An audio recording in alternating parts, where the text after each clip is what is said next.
So Iraq is work in progress. A lot of things can happen to go wrong.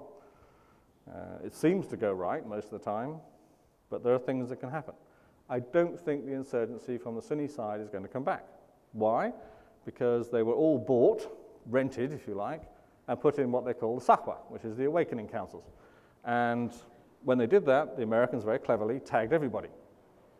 Retina scans, fingerprints, biometric data, everything. So if any of these guys step out of line again, they know exactly who it is. Al-Qaeda is a threat. Yes, it is. They blow things up all the time, they kill people, but it's not state-threatening.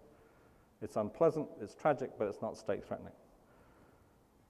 What is state-threatening is the dispute between the Arabs and the Kurds over oil, revenue sharing, relative powers of federal government and provincial government. That is state-threatening. And the Kurds have been very aggressive, and these two little maps show how much they've taken beyond what they're supposed to have done.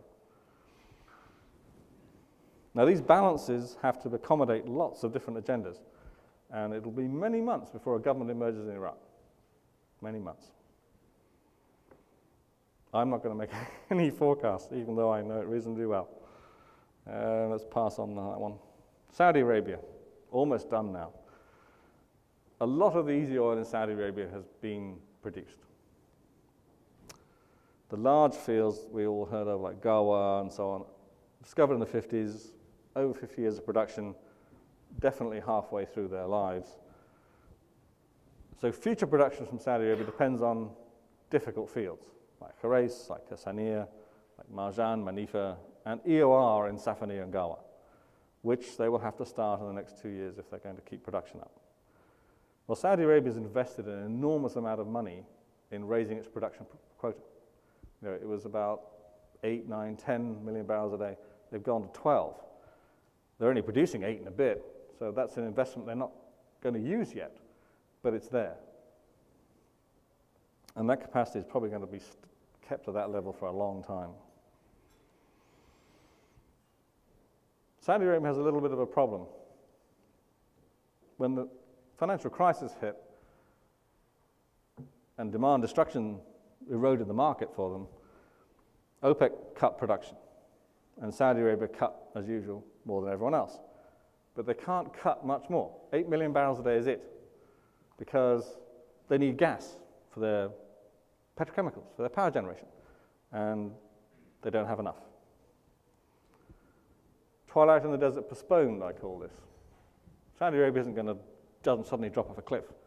You know, there's plenty of oil in Saudi Arabia still, and they will maintain this plateau if they can, and they will. This man on the picture here was a man who created modern Saudi Arabia, Ibn Saud, and Abdulaziz Ibn Saud. And in the 1920s, he conquered the whole of Saudi Arabia. Otherwise, it would be, as I said, 3 countries. The things that have happened to change Saudi Arabia. First of all, in the 1950s, Nasser in Egypt clamped down on the Muslim Brotherhood because he was a socialist, he was a socialist nationalist, he didn't want any truck with these Islamists, so he started arresting them. Saudi Arabia said, well, welcome, you know, come here.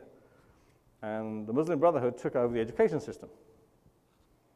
And this is a good thing. More Islam, good.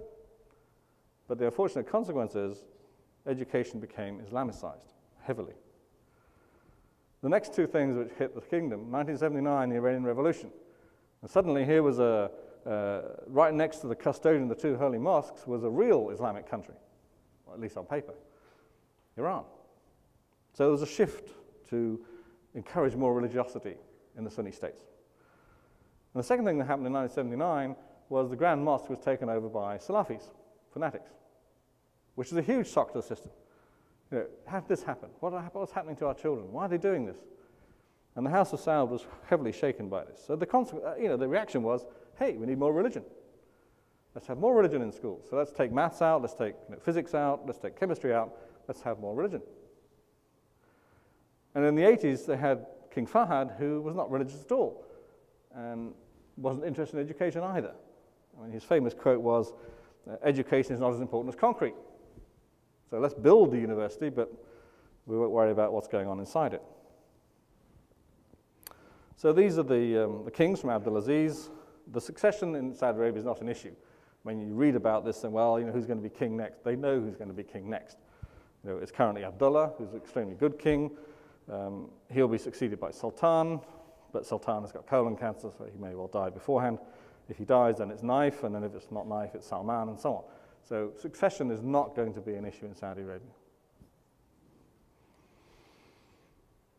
So the challenges for the state, this extremist Islamic tendency, the Muslim Brotherhood in the education, has produced a lot of unemployed young men with a righteous indignation, a grudge against the system, a grudge against the House of Saud, who they see as, you know, not Islamic, and all the hypocrisy of the system. These are the lifeblood of jihadi terrorism, if you like. This is where they come from. And we have to remember, Saudi Arabia is actually a poor country. Now, if you go and visit Saudi Arabia, if you come from the Emirates, you know, you realize there are people begging. There are places with no electricity, no running water. You know, it's not like Abu Dhabi or Dubai or Kuwait.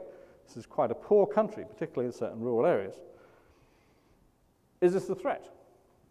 You know, Wahhabism, the old clerics are kind of dying out, unofficial Salafism is taking hold.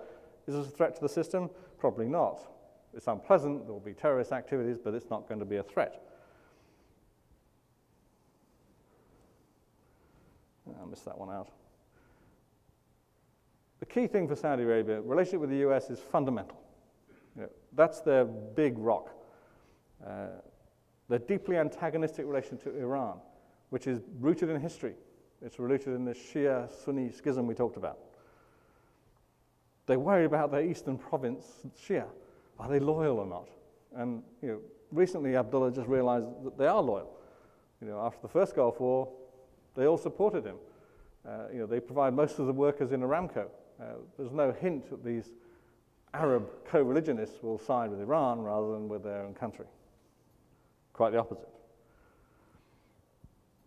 I think it's a deeply conservative country, and it's going to be rather unhappy because there's all kinds of conflicts inside, but it's not going to be collapsing anytime soon. So in short, this is the last one. Global oil supply is going to be concentrated in 3 countries on the Persian Gulf: Saudi Arabia, Iran, and Iraq, especially Iraq, where most of the increment is going to come from. And Iraq will probably displace Saudi Arabia as the swing producer in OPEC.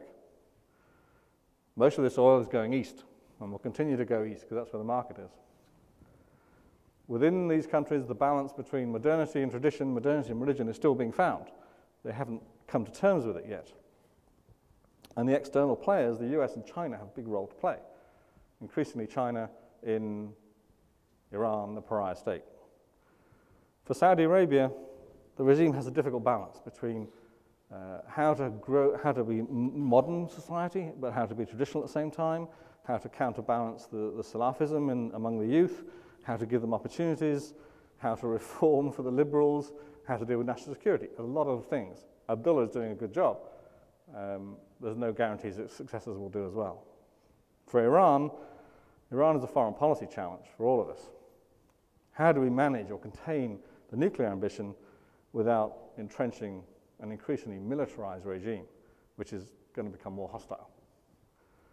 And for Iraq, Iraq's a fragile democracy which is stuck on top of some deep sectarian and ethnic divisions, which again go back centuries. Iraq is an experiment which the Iraqis will have to complete, probably with a bit of interference. I'm finished. Thank you.